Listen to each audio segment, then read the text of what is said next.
कि हम और आप जीवन में बहुत ऐसे कार्य हैं जिनसे हम अनभिज्ञ रह जाते हैं।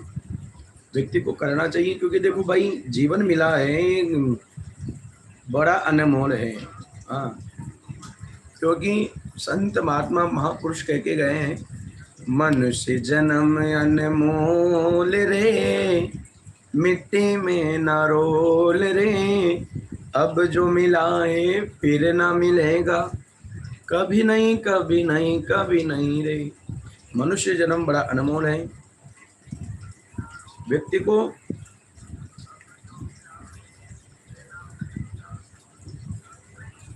हमेशा जीवन का मोल समझना चाहिए। हमारा ध्येय, हमारा जीवन किसके लिए है, किन परमात्मा ने हमें दिया है, वो व्यक्ति को निरंतर सोचना चाहिए, विचार करना चाहिए। क्यों? क्योंकि आज का जो समय है ना, इसमें व्यक्ति इतना जी नहीं पाएगा जितना पुराने जमाने के व्यक्ति जीते थे।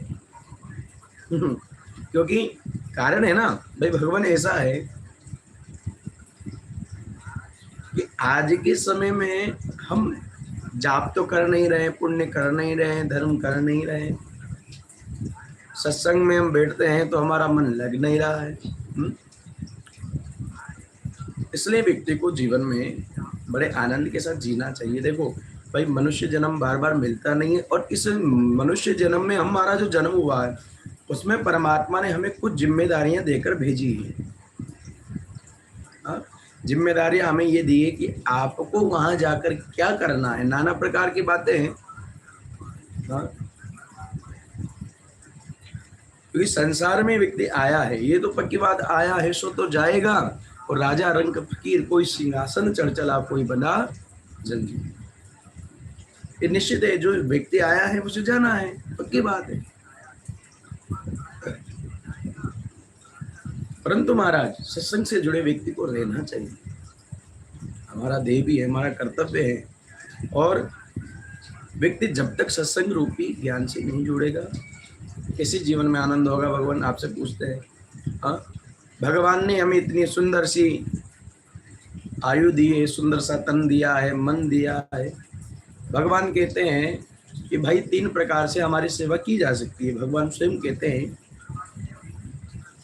तन से, मन से और धन से। किसी के पास तन है, मन है और किसी के पास धन है, तीनों से व्यक्ति सेवा कर सकता है। नारायण की सेवा किसी भी प्रकार से की जा सकती है। ऐसा नहीं है कि हम किसी प्रकार का कोई नाना प्रकार की कार्य करने के बाद ही हम उस कार्य को करें। कोई तन से सहयोग करे, कोई मन से करे, कोई धन से करे। नाना प्रकार की बातें हैं। और ये जो सत्संग हम प्रतिदिन कुछ समय के लिए आके करते हैं, ये इसलिए है क्योंकि भगवान के प्रति कुछ समय निकाल के व्यक्ति को बैठना चाहिए। हम भी निकालते हैं, आप भी निकाला करिएगा। क्योंकि जब तक हम परमात्मा के प्रति अग्रसर नहीं होंगे, हमारी लालसा भगवान के प्रति बढ़ेगी नहीं, किसी जीवन में कार्य सफल होगा संभव है? असंभव है।